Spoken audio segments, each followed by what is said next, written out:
Hey guys what's up, I hope आप सभी लोग ठीक होंगे। मेरा नाम है किरण। तो यार फाइनली आज मेरे पास ना एक ऐसा स्मार्टफोन अवेलेबल है जो बहुत ज्यादा ट्रेंड में है, शायद से बहुत ज्यादा डिमांड में भी है, the one and only Redmi K30। तो यार मुझे ये तो पता है अच्छे से कि इस फोन की हाइप ऑलरेडी बहुत ज्यादा क्रिएट हो रखी है, लेकिन क्या एक्चुअली में ये स्मार्टफोन इतनी ज्यादा हाइप को डिजर्व करता है? आखिर ये स्मार्टफोन कैसा परफॉर्म करता है, किस तरीके से काम करता है? आप लोगों को इस फोन का इंडिया पे वेट करना चाहिए या फिर नहीं, ये सारी चीजें आप लोगों को इस वीडियो में आगे चल के पता लगने वाली है।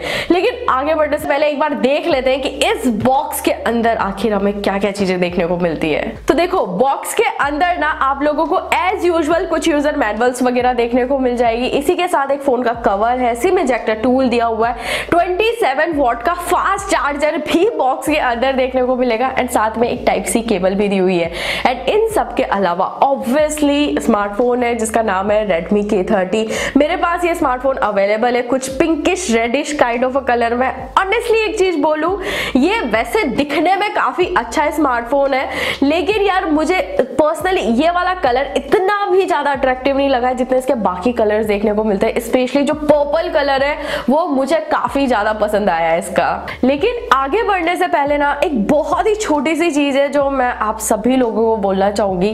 देखो आज की तारीख में होता क्या है ना, अगर आपको कोई भी प्रोडक्ट परचेस करना है, चाहे वो फिर स्मार्टफोन ही क्यों ना हो, हर कोई चाहता है कि वो एक बेस्ट प्रोडक्ट परचेस करे, फिर उसके लिए थोड़ा एक्स्ट्रा पैसा क्यों ना देना पड़ जाए।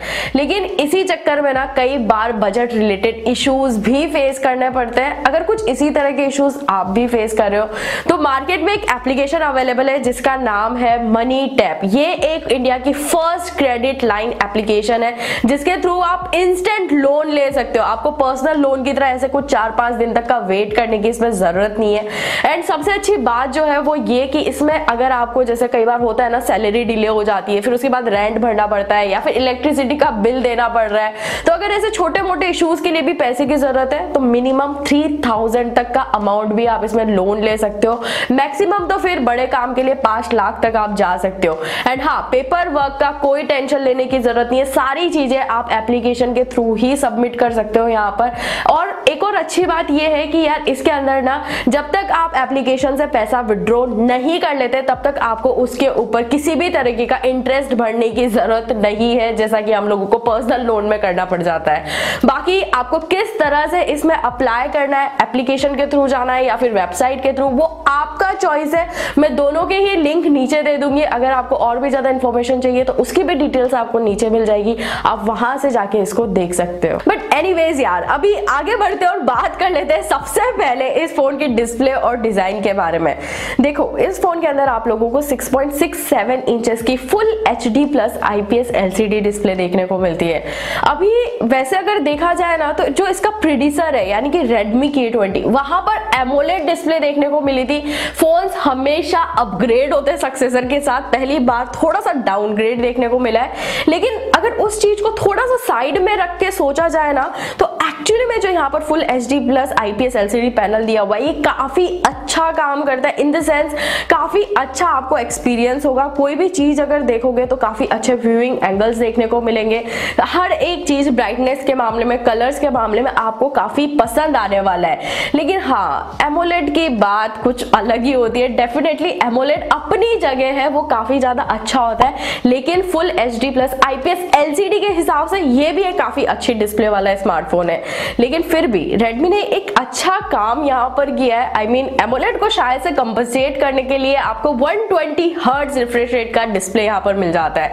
अभी जरूरी नहीं है आप फोन को हमेशा 120 हर्ट्ज के अंदर ही यूज करो, आपको टॉगल करने का ऑप्शन मिलेगा। आप चाहो तो 60 हर्ट्ज में भी इसकी डिस्प्ले को यूज कर सकते हो, 120 हर्ट्ज में भी यूज कर सकते हो। बट एक्चुअली में जो कमाल की बात है ना वो ये कि डार्क मोड का सपोर्ट देखने को मिल जाता है, तो वो एक्चुअली में काफी अच्छी बात है। लेकिन हाँ यार एक्चुअली में फोन का जो डिस्प्ले है वो काफी ज्यादा अच्छा है, मुझे नहीं लगता उसमें आपको कोई प्रॉब्लम नजर आएगी। एंड कहीं ना कहीं एक और चीज मैं आपको बता देती हूँ, हो सकता है शायद पर्सनल यूज करने के बाद आपको फोन की डिस्प्ले एक और रीजन से पसंद आ सकती है। जो फोन की डिस्प्ले ना वो एक्चुअली में काफी बड़ी है, कहने का मतलब ये है कि 20:9 एस्पेक्ट रेशियो के साथ दी हुई है। एंड ऊपर से जो बेजल्स है वो बहुत ही पतले हैं, बहुत ही थिन कर दिए गए हैं।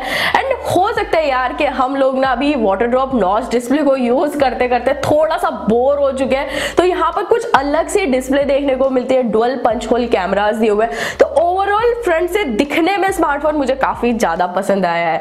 बाकी हाँ, प्रोटेक्शन भी कॉर्निंग गोरिल्ला ग्लास 5 की दी हुई है, तो ऐसा नहीं है कि सिर्फ डिस्प्ले की क्वालिटी ही अच्छी है, डिस्प्ले की जो प्रोटेक्शन है वो भी काफी ज्यादा सॉलिड है। इनफैक्ट पीछे की तरफ भी आपको कॉर्निंग गोरिल्ला ग्लास 5 की ही प्रोटेक्शन देखने को मिलेगी।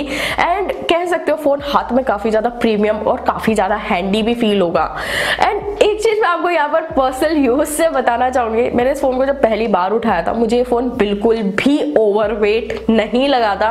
अभी ये पॉइंट मैं क्यों बोल रही हूँ, क्योंकि यार जब मुझे पता लगा ना इस फोन का वेट करीबन कुछ 208-210 ग्राम के आसपास है, इस वेट को हम बोल सकते हैं कि ये थोड़ा सा हैवियर साइड पर चला जाता है, लेकिन ये मुझे बिल्कुल भी हैवी फील नहीं हुआ, हाथ में एकदम कंफर्टेबल था।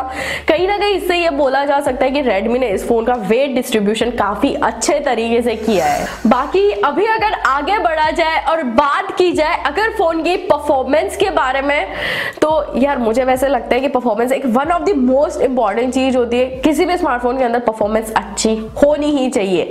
ये फोन आपको out of the box Android 10 पर बेस्ड MIUI 11 के साथ देखने को मिलेगा, तो ऑलरेडी चीजें कहीं ना कहीं अपग्रेडेड तो है ही, बट जो सबसे हार्डकोर इंपॉर्टेंट चीज है फोन का प्रोसेसर, उसके अंदर इतना भी कुछ खास चेंजेस नहीं है। Redmi K20 में स्नैपड्रैगन 730 दिया हुआ था, यहाँ पर स्नैपड्रैगन 730G प्रोसेसर दिया हुआ है। कहीं ना कहीं बोल सकते हो गेमिंग के हिसाब से काफी अच्छा स्मार्टफोन होने वाला है।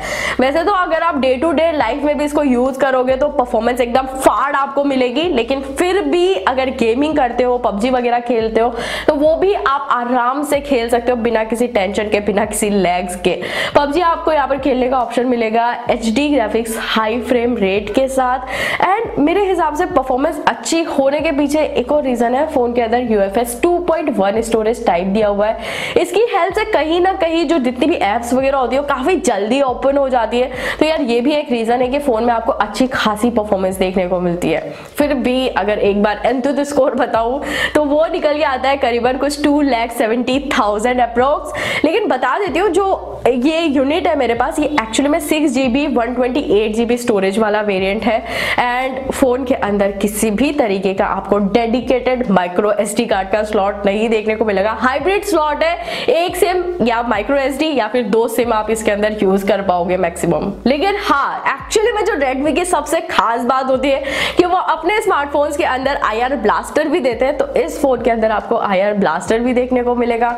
Type-C पोर्ट भी दिया हुआ है, 3.5mm का ऑडियो जैक भी है, लेकिन अभी तक मुझे किसी भी तरीके की LED नोटिफिकेशन लाइट यहाँ पर नहीं मिली है, तो मोस्ट प्रोबेबली नोटिफिकेशन लाइट आपको इस बार नहीं देखने को मिलेगी रेडमी के इस फोन के अंदर।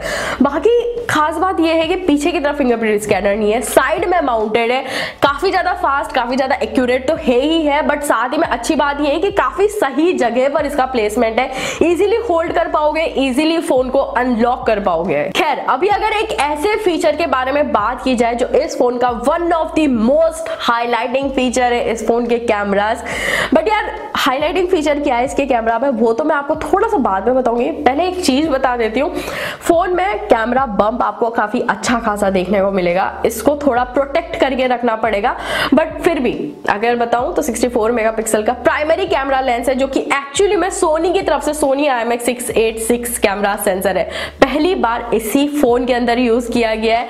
ये एक सबसे हाईलाइटिंग फीचर है, इसी के बारे में बात करी थी। 8 मेगापिक्सल का वाइड एंगल लेंस है, 2 मेगापिक्सल का मैक्रो लेंस, 2 मेगापिक्सल का डेप्थ सेंसर। अभी एक बात बता देती हूँ, एक्चुअली में जो 4G वेरिएंट है इसके अंदर 2 मेगापिक्सल का मैक्रो लेंस है, लेकिन जो 5G वेरिएंट जो लॉन्च हुआ है चाइना में वहां पर 5 मेगापिक्सल का मैक्रो लेंस है।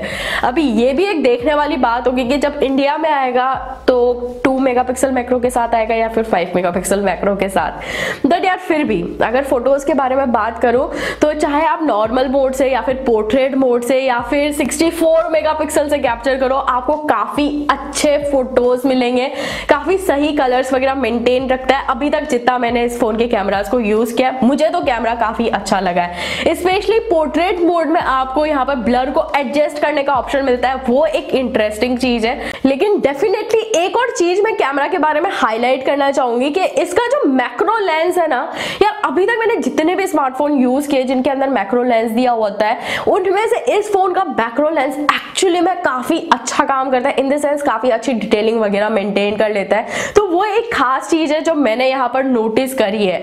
बाकी फ्रंट में आपको डुअल कैमरास मिलेंगे 20+2 मेगापिक्सल के, वो भी काफी अच्छा काम करते हैं, तो आप उसको भी देख सकते हो। मुझे एज डिटेक्शन वगैरह में भी कोई प्रॉब्लम अभी तक तो नहीं नजर आई है। बाकी यार देखो, ऑनेस्टली बताऊं तो इस फोन के कैमरास को अभी तक मैंने हर एक तरीके से, हर एक लाइट कंडीशन में, वीडियोस में कैसा परफॉर्म करते हैं उस तरीके से नहीं यूज किया है। तो आगे चल के आप लोगों को इसके फोटोज के बारे में, इसके कैमरा के बारे में और भी अच्छे से डिटेल्स मिलेंगी इस फोन के डिटेल रिव्यू में। एंड मुझे ये भी पता है कि आप में से काफी सारे लोग होंगे जो ये सोच रहे होंगे कि यार इसके 64 मेगापिक्सल में और Realme का जो X2 है इसके 64 मेगापिक्सल में क्या डिफरेंस है, बेसिकली दोनों फोन के कैमरास में ऐसे भी क्या डिफरेंस है कि इसको परचेस करें या फिर इसको परचेस करें।